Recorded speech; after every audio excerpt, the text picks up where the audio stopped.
চামড়া শিল্প রপ্তানিতে একটি সম্ভাবনাময় খাত ছিল এবং তা এখনও আছে বলে মন্তব্য করেছেন শিল্পমন্ত্রী খন্দকার আব্দুল মুক্তাদির। দুপুরে সাভারের তেঁতুলঝোড়া ইউনিয়নের হেমায়েতপুরের হরিণধরা এলাকায় বাংলাদেশ বিসিক শিল্পনগরী ট্যানারির কেন্দ্রীয় বর্জ্য শোধনাগার সিইটিপি পরিদর্শন শেষে সাংবাদিকদের সাথে আলাপকালে কথা বলেন। এর আগে তিনি বিসিক শিল্পনগরীর অফিসে বিভিন্ন ট্যানারি মালিকদের সাথে মতবিনিময় সভা করেন। অত্যন্ত সম্ভাবনাময় খাত আমাদের, বিশেষত আমাদের যে রপ্তানি খাত, সেখানে একটি মাত্র খাত প্রায় 85% মার্কেট যার দখলে, আরএমজি খাত। তার বাইরে সেইভাবে আমাদের। এ সময় তিনি আরও বলেন, হাজারীবাগ থেকে যে উপায়ে সাভারে চামড়া শিল্প হস্তান্তর করা হয়েছে সেই উপায়ে এই শিল্পকে অবহেলা করা হয়েছে। সেই জন্য চামড়া শিল্প তার কাঙ্ক্ষিত পথে আগায়নি। বিগত বছরগুলোতে এই খাতকে নষ্ট করা হয়েছে। অন্য পণ্যগুলি রপ্তানি খাতে সেইভাবে নিজেদের শেয়ার নিতে পারেনি। চামড়া খাত অত্যন্ত সম্ভাবনাময় একটি খাত ছিল এবং এখনও আছে, কিন্তু হাজারীবাগ থেকে যে উপায়ে এখানে স্থানান্তরিত হয়েছে এবং তারপরে এই সেক্টরটার প্রতি যেভাবে অবহেলা করা হয়েছে বা সম্পূর্ণ প্রক্রিয়াটার মধ্যে যে অব্যবস্থাপনা ছিল, সেই জন্য চামড়া তার কাঙ্ক্ষিত পথে তো আগায়নি, বরং আমরা বিগত অনেক বছরে এটির সম্ভাবনাকে নষ্ট করেছি।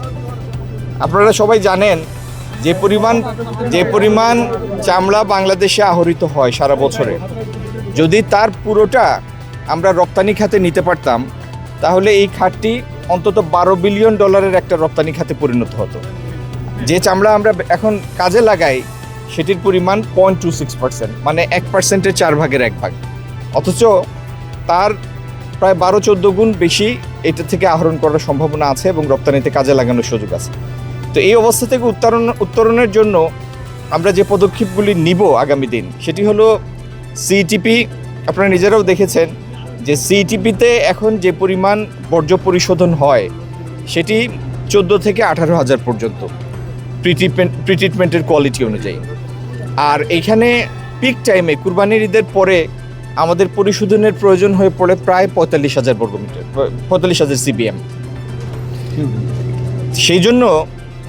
সেই জন্য আমরা যেটি পরিকল্পনা করছি যে আগামী দিন সক্ষম ট্যানারি যেইগুলি, তারা নিজেদের ইটিপি স্থাপন করবে। সেখানে প্রয়োজন বোধে আমরা সরকার থেকে সহায়তার ব্যবস্থা করব। আর ছোট যেইগুলি ট্যানারি, তারা যেন সিইটিপির অধীনে থেকে তারা নিজেরা, প্রায় বেশিরভাগই তাদের এখানে সেডিমেন্টেশনের জন্য সেকেন্ডারি আপনার প্রাইমারি ট্যাঙ্ক করা হয়েছে, তাদের এইখানে সেডিমেন্টেশন প্রক্রিয়ার পরে সিইটিপিতে এনে ছোট ট্যানারিগুলিকে যদি আমরা অ্যাকোমোডেট করতে পারি তাহলে মোটামুটি আমরা আমাদের লক্ষ্যমাত্রার একটা কাছাকাছি পৌঁছাবো। আর তৃতীয়ত, একটি ইউরোপীয় ইউনিয়নের সহায়তায় এই সিইটিপিটাকে কিভাবে আরও কর্মক্ষম, এটার ক্যাপাসিটি কিভাবে আরও বৃদ্ধি করা যায়, আরও বেশি ফাংশনাল করা যায়, সে বিষয়ে একটি স্টাডি চলছে। একটি ইটালিয়ান কোম্পানি সেই স্টাডিটি করছে, সেটির রিপোর্ট আশা করি আমরা সপ্তাহ 2 মধ্যে পেয়ে যাব। তো মূলত আপনাদের উদ্দেশ্যে, দেশবাসীর উদ্দেশ্যে বার্তা সেটি হচ্ছে এই সিইটিপিটার যে কারেকশন প্রয়োজন সেই কারেকশন আমরা করব। ইন্ডিভিজুয়াল ট্যানারিগুলি, সক্ষম ট্যানারিগুলির অধীনে আমরা অনেকগুলি নতুন করে ইটিপি তৈরিতে প্রয়োজনীয় পদক্ষেপ নিব।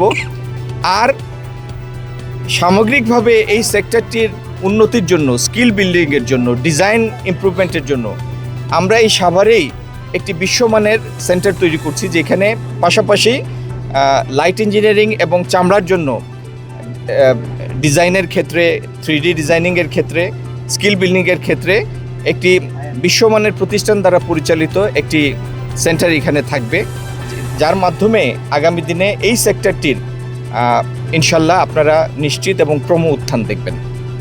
যে পরিমাণ বাংলাদেশের চামড়া আহরিত হয় সারা বছরে, তার পুরোটা যদি রপ্তানি খাতে নেওয়া যেত তাহলে $12 বিলিয়ন রপ্তানিতে পরিণত হতো। সিইটিপির সকল সমস্যার সমাধান করা হবে বলেও বলেন তিনি। এ সময় শিল্প মন্ত্রণালয় ঊর্ধ্বতন কর্মকর্তা, বিসিক ও ট্যানারির মালিকরা উপস্থিত ছিলেন।